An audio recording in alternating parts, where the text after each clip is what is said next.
All right. Hey, everybody. So today's video, we're going to be focusing on color. Now, color is something that I have loved working in for years. I have a very good eye for color. I see color a bit differently than other people. I think partially due to my ADHD. And this is something that I feel like a lot of people take for granted when it comes to branding, when it comes to building your brand system, your visual identity for a brand is the color palette that you use and making sure that all of the colors work harmoniously together.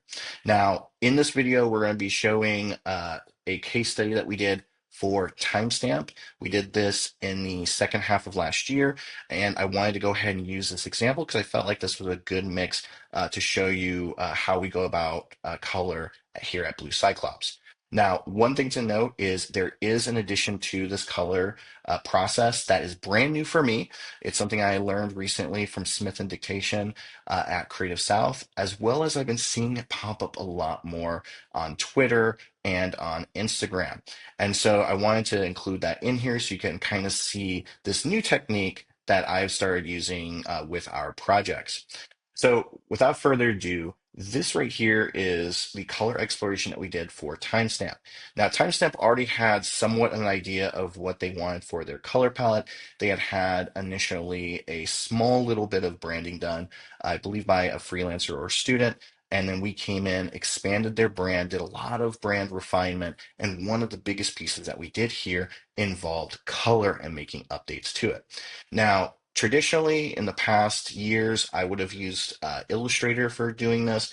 Here, I like using Figma for all my color exploration because it's so easy for us to go through and adjust colors, for us to switch things out, for us to organize our colors and everything.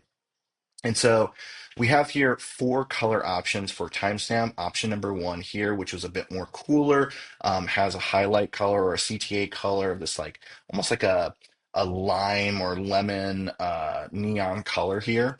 We have option two, which is a bit more traditional, a bit more historic, forest, wilderness related. We have this one here, which is a bit more, I consider this kind of like rose bush or flower garden color palette.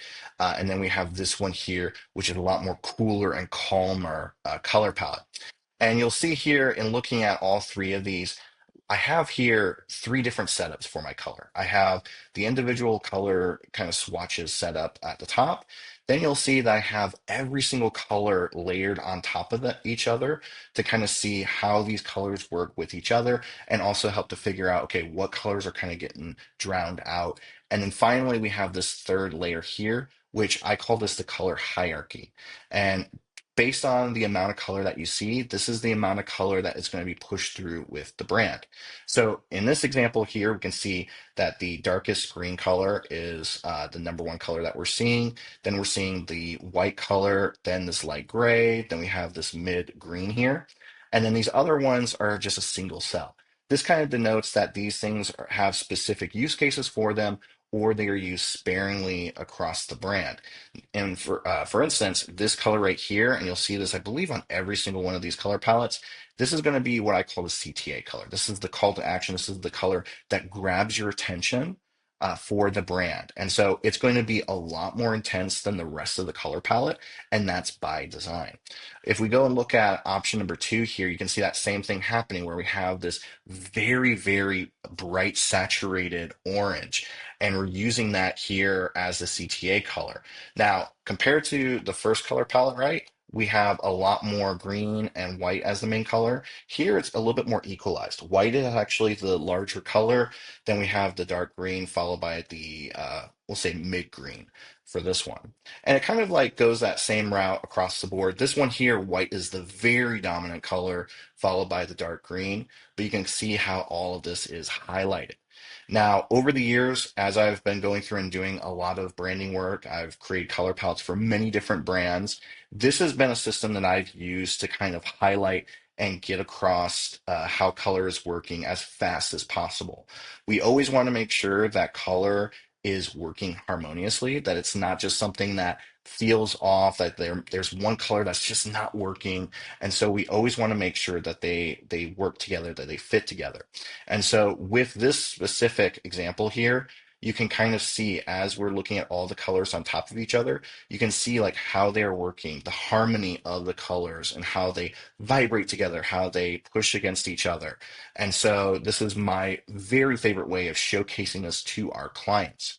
Now, the new way that I've been learning more about and exploring is this here, where you actually, instead of just showing the colors on top of each other in this bar, you actually have this like illustrated element, which has different shapes combining together, different patterns, different elements, and overlapping and connecting. So that way you can have, a full view of like what these colors look like together, what's not working, and an even more deeper connection.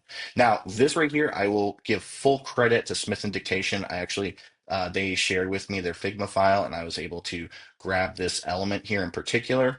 And honestly, I love this. I'm actually going to be building my own version of this. That's not completely theirs. But I think for this example, this really shows you how these colors work together, how they mesh together. And I think this is a better job than just what you see up top here. So you can see, like in particular with these two examples, right? We can see the CTA colors here at the top across the board on all of these, and you can see how it interacts with all of the other colors. Now, the cool thing about this is that you can take this entire thing, I'm going to duplicate this over, and then you can go through, and if you notice, I follow a specific hierarchy across the board where for all of my color exploration, and you can kind of see that same bit down below here with this color bar, except for it's actually inverted. And so what you can do is you can then go and do an eyedropper tool, and you can go and grab each one of those color values so that you can easily swap out the colors so you can test them and see which ones are working, which ones aren't. And so it really helps to make this process so much easier and so much more streamlined. I'm not going to go through and do all of it, but you can kind of get an idea of like what I'm talking about there. And so one thing that we want to do, especially in the early process of one of these projects, is we want to make sure that we can duplicate and replicate what we have as quickly as possible. The same thing is done here at the top with these color swatches and everything. All of these, this is how I start with every single project. I have a template for this where we already have all of these set up. And then literally I can just go in and eyedropper tool the colors I'm exploring into here to see like how they're working, how they're working. And so instead of working on these individually, I'm working on them as a group. So if I decide that I want to change up this dark color, you'll notice across the board, even on that center piece, it's editing the whole thing. And so this allows you to really change and explore and see how everything is interacting with each other very like in a live situation versus having to go through making changes up here, then having to duplicate it across the board. And technically what you can do, and you can actually see here, these are the colorways that we do where we showcase how the branding is looking, how the logo is looking with the colors. What you can do then is if you have all of these grouped together, which I'm going to just go ahead and frame these up. If we go in here and we decide that we want to change that dark color, you'll see here it's updating across the board on this. It's actually weird. I don't know why. Oh, okay, I know why. This is actually an image. That's why it's not updating it right there. I totally forgot that that was an image, so that way we would save file size. But you can see like how this interacts and how it's easy for us to go through and make these updates.